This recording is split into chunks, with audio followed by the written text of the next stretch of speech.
দেখ চোখে হ্যাঁ।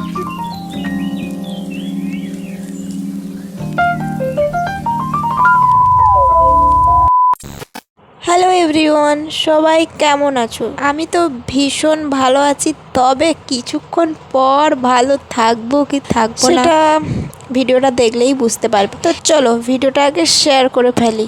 হ্যাঁ, আজ হচ্ছে পরিসোনার 3.5 মাসের ভ্যাকসিন আছে। আচ্ছা, 3বার ভ্যাকসিন দেয় এটা ঠিক আমি আগে জানতাম না, কিন্তু আমার নিজের বেবি হওয়াতে আমি জানলাম যে 3 মাস মানে 3.5 মাসেও ভ্যাকসিন দেয়। হ্যাঁ, আমি আগে জানতাম যে দুটো ভ্যাকসিন পায়, একটা হচ্ছে 1.5 মাস আর একটা হচ্ছে 2.5 মাস। তো এখন আমার মেয়ের বেলা দেখলাম যে 3.5 মাসেও ভ্যাকসিন দেয়। হয়তো এটা আমি দেখিনি কখনো আর জানতাম না, হয়তো অনেকের বাচ্চাকে হয়তো দিয়েছে। ঠিক তেমন আমার মেয়ের আজকে 3.5 মাস কমপ্লিট হয়ে গেছে, আর ওর আজকের 3.5 মাসের ভ্যাকসিন আছে। দেখো, ভ্যাকসিন নিতে যাওয়ার আগে তোকে রেডি করতে হবে।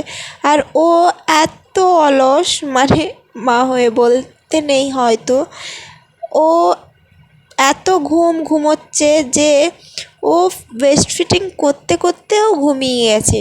তো আমি ভাবলাম ও যখন ঘুমিয়ে গেছে তো ওকে এই ঘুমন্ত অবস্থায় ওকে রেডি করে ফেলি, না হলে ও যদি জেগে থাকে তাহলে ওকে রেডি করব না আমি নিজে রেডি হব। আরও অনেক ভিডিও আছে যেগুলো তোমাদের সাথে এখনও শেয়ার করা হয়, কিন্তু এটা আমাকে আগে শেয়ার করতে হবে। পরিসোনার কোনো ভিডিও আমার ডিলিট করতে ইচ্ছে করে না, তাই ভাবলাম এটা যখন ভিডিও করেছি তোমাদের সাথে আগে শেয়ার করে ফেলি, তারপরে নয়তো আগের ভিডিওগুলো শেয়ার করব। ফার্স্ট বলি, আমরা সারাদিন অনেক কিছু খাই এবং অনেক কিছু খাই না। যেমন ধরো, অনেক বলতে মাছ মাংস এগুলো আমরা প্রত্যেক দিন খাই না, ডিম প্রত্যেক দিন পাই না মানে খেতে, কিন্তু আমরা প্রত্যেক দিন ভাত তরকারি তো খাই। হ্যাঁ, মাছও আমরা প্রত্যেক দিন খাচ্ছি, কিন্তু পুষ্টিকর খাবার কি আমরা প্রত্যেক দিন খাচ্ছি? ঠিক তার জন্য আমি নিয়ে চলে এসেছি তোমাদের কাছে নতুন একটি প্রোডাক্ট, যেটা দেখো 111 নিউট্রিলাইজ। এটা থাকে পাউডার বেসে, আর এটা তোমরা দুধের সাথে খেতে পারো বা গরম জলের সাথে খেতে পারো, যেটাতে খেতে পারো, কিন্তু এটা তোমাকে 3টে মাস্ট খেতে হবে, তবেই রেজাল্ট পাবে। এটা 3টে ফ্লেভারে পাবে। তোমরা যদি কেউ নিতে চাও তাহলে নিচে দেওয়া কন্ট্যাক্ট নাম্বারে যোগাযোগ করে নিও। আর আমি তো নিয়ে নিয়েছি, তোমরাও দেরি করো না, ঝটপট নিয়ে নিও আর শরীরে স্ট্রং বানাও। পরিসোনাকে রেডি করানো আমার কমপ্লিট, মানে শুধুমাত্র এই ডাইপারটা পরিয়ে নিলেই কমপ্লিট হয়ে যাবে। তো ওকে আমি রেডি করানোর পর আমি নিজে রেডি হব। তার মাঝখানে দেখো একটা ঘটনা ঘটে গেছে, যেটা ক্যামেরা করা হয়নি এবং সব কিছুটাকে আর ক্যামেরা বন্দি করা সম্ভব? তো তখন আমি রেডি হচ্ছিলাম, পরিসোনার বাপি বাজার থেকে চলে এসছে বাড়িতে। ওর মেয়ের জন্য গরম জামা কাপড় এনেছে, কারণ বলছিলাম যে জল বর্ষা হচ্ছে, গরম জামা কাপড় থাকলে ভালো হয়, সব কিছুটাই হাতা কাটা জামা। তো তাই নিয়ে এসছে, আর নিয়ে এসে বলছে আমার মেয়েকে এই জামা কেন পরিয়েছো? আমি বললাম কেন, এই জামা পরানোর কী হয়েছে? বললো না, এই জামা আগেও একবার পরেছে, তাই এখন ওকে এই জামা পরাতে হবে না, ওকে আরও একটা নতুন জামা পরিয়ে নিয়ে যাও। আমি বললাম সেখানে ভ্যাকসিন নিতে যাবে না সেখানে পুজো দেখতে যাবে? বলে যেথায় যাক না কেন আমার মেয়ে নতুন জামা পরে যাবে। তো এই জামাটা তোমরা লক্ষ্য করো, এই জামাটা ও পরেছিল, মানে এখন আমি ওকে রেডি করছি, ঠিক কিছুক্ষণ পরে দেখবে জামাটা চেঞ্জ হয়ে গেছে। ওর বাপি ওকে অন্য জামা পরিয়ে ছাড়লো, আমাকে পরাতে হলো না, ওর বাপি ওকে পরিয়ে দিল। তো এখানে আমার পরিসোনা একবারে কমপ্লিট, শুধু হেয়ার মানে মাথাটা আঁচড়ে দেবো, তারপর ওকে একেবারে রেডি করানো হয়ে যাবে। কিন্তু ওর বাপি এসে পুরোটাই ঘেঁটে দিল। যাই হোক, চলো আজকের পরিসোনা মানে থার্ড ভ্যাকসিন, যেটা 3.5 মাসে। তো আবার সেই একই চিন্তা হচ্ছে মাথায়, যে পরিসোনার ফার্স্ট ভ্যাকসিন যখন নেয় এতটাও জ্বর আসেনি, কিন্তু সেকেন্ড ভ্যাকসিন নেওয়ার সময় পরিসোনার জ্বর এসেছিল, কিন্তু তার সাথে আমার মায়ের 3জনের একই সাথে জ্বর। তো বুঝতে পারলাম না যে জ্বরটা ভ্যাকসিন থেকে এসেছে না জ্বরটা ওয়েদার চেঞ্জের ফলে এসেছে। কিন্তু এইবারে বোঝা যাবে যে জ্বর কিসের জন্য, ভ্যাকসিনের জন্য না ওয়েদার চেঞ্জের জন্য। তো আগে ভ্যাকসিনটা নেওয়া হোক, তারপরে তোমাদের সাথে শেয়ার করব যে জ্বরটা কিসের জন্য এসেছে। আর আমার না সত্যি বলতে সারাদিন পরিসোনাকে নিয়েই আমি ব্যস্ত থাকি। আমার একদমই সময় পাই না। মনে হয় যে ভিডিওটা আপলোড দেব, কিন্তু ঠিকঠাক সময়ে একটা ভিডিও আপলোড দিয়ে উঠতে পারি না। কিন্তু তোমাদের ভালোবাসায় আমার একটা ভিডিওর ভিউ 11K হয়ে গেছে, মানে 11K হয়ে গেছে ভিউয়ার্স। থ্যাংক ইউ, অসংখ্য ধন্যবাদ। স্ক্রিনশটটা পাশে আমি দিয়ে দিচ্ছি, তোমরা দেখে নিও। মানে তোমাদের সকলকে অসংখ্য ধন্যবাদ। তোমরা এইভাবে আমার পাশে থেকো, সাপোর্ট করো, ভালোবাসা দিও, যাতে আরও ভিডিওর ভিউ এইভাবে হয় এবং তোমাদেরকে আরও নতুন নতুন ভিডিও আমি শেয়ার করতে পারি। তো এদিকে দেখো, শুধু আমি একা যাচ্ছি না, পরিশোনার জেম্মা পরিশোনাকে নিয়ে যাচ্ছে, সাথে ওর দাদাও ছাড়ছে না। আর ওর দাদার একটা বদমাশ অভ্যাসটা কী জানো তো, বাচ্চাকে চেনে। তো সেই একটা বদমাশি যে ওর বনুর গায়ে যদি কেউ হাত দেয়, আমি আর ওর মা বাদে, বাড়ির হোক বা পাড়ার হোক, কেউ যদি ওর বনুর গায়ে হাত দিয়েছে, তাহলে তাকে পুরো মানে তার অবস্থা ওখানেই খারাপ ভেবে নিও।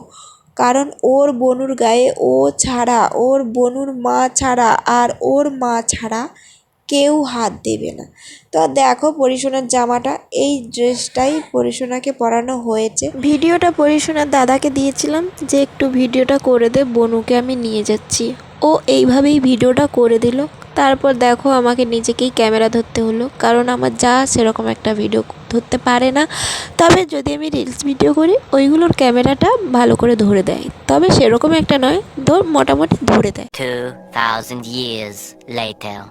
আমাদের ভ্যাকসিন নেওয়া কমপ্লিট, এখন আমরা বাড়ি যাচ্ছি। ওখানে ভিডিওটা করতে পারিনি, কারণ আমি যাওয়ার সাথে সাথেই যখন আমি হেলথ সেন্টারের বইটা দেই, তখন সাথে সাথে আমার নামই ডেকে ফেলে, মানে পড়াশোনার নাম ডেকে ফেলে যে তৌসিনীর বাড়ির লোক কোথায়। তো যখন যাই ওকে সাথে সাথেই ভ্যাকসিন দিয়ে দেয়, একটুও দেরি করেনি। তো তাই জন্য ভিডিওটা আর অতটা করা হয়নি। তো আমরা আর ওখানে না বসে থেকে চলে এসেছি বাড়িতে। তো সেই কেন বসে থাকবো বেকার, তার থেকে চলো বাড়ি চলে যাই। সেই যাবার পথে ভিডিওটা করছি, আর এদিকে দেখো মাম্মা আমার কোলে ঘুমিয়ে পড়েছে। তোমরা ভাবছো যে বলো যে মাম্মা তো কই সেরকম একটা কান্না করে না।